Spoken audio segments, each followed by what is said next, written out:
నిర్మల్ జిల్లా బాసర ఆర్జీయూకేటీలో జిల్లా న్యాయ సేవా సంస్థ ఆధ్వర్యంలో ర్యాగింగ్ నివారణ, మాదక ద్రవ్యాల విపత్తు నివారణపై న్యాయ అవగాహన కార్యక్రమాన్ని ఘనంగా నిర్వహించారు.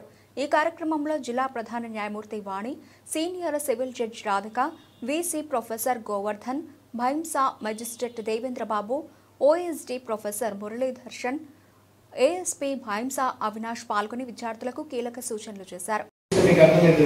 మనం జీవితంలో ఆడుకోవచ్చు స్పోర్ట్స్ గేమ్స్, కానీ జీవితంతో ఆడుకోవచ్చు. జీవితంలో ఆడుకోండి కానీ జీవితంలో ఆడుకోవచ్చు.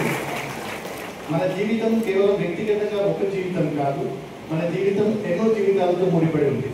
మన జీవితం మన తల్లిదండ్రుల జీవితం. కాలేజ్లోనే చదువుకుంది ఇంజనీరింగ్. ఓకే,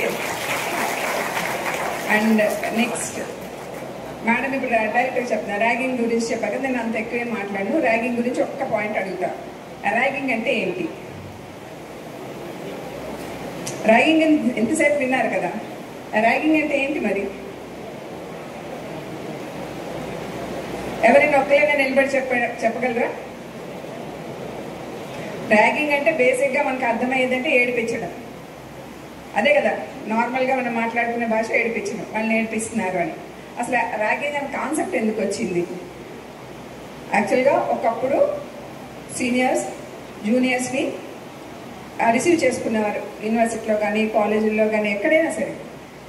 అది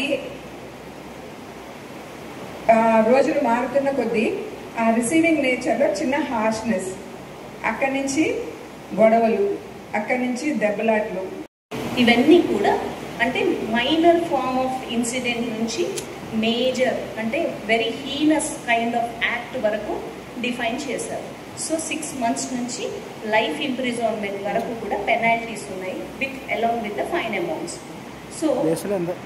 సో ఇంత స్ట్రింజెంట్గా ఉంది ఇది.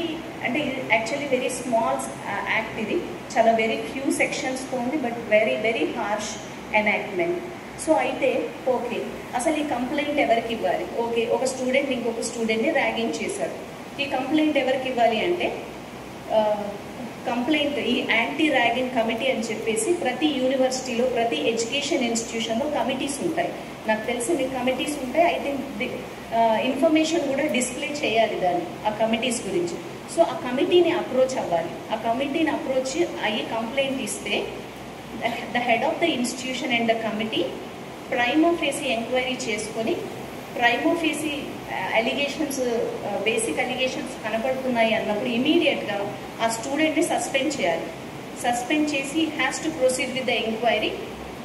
ఆ ఎంక్వైరీ రిపోర్ట్ అనేది ఫైనల్, ఇంకా దానికి ఫర్దర్ ఇది అనేది ఏమి ఉండదు. The enquiry report submitted by the committee is the final.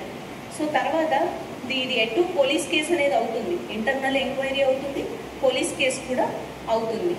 So ఒకవేళ కోర్టులో కనుక కన్విక్షన్ వస్తే ఆ స్టూడెంట్కి what is the next step అంటే dismissal of the student from the institution. ఇంకా ఆ స్టూడెంట్కి ఏ ఎడ్యుకేషన్ ఇన్స్టిట్యూషన్లో కూడా అడ్మిషన్ ఉండదు, అడ్మిషన్ ఇవ్వకూడదు అని చెప్తుంది యాక్ట్. సో ఓకే, ఒక స్టూడెంట్ ఇంకొక స్టూడెంట్ని ర్యాక్ చేశారు. చేసినప్పుడు కంప్లైంట్ ఇవ్వలేదు స్టూడెంట్ భయంతో.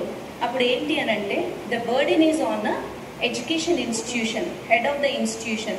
So head of the institution knowledge వచ్చినా ఇలాంటి ఇన్ఫర్మేషన్ రాగానే he has to initiate the enquiry on his own without waiting for any complaint in writing.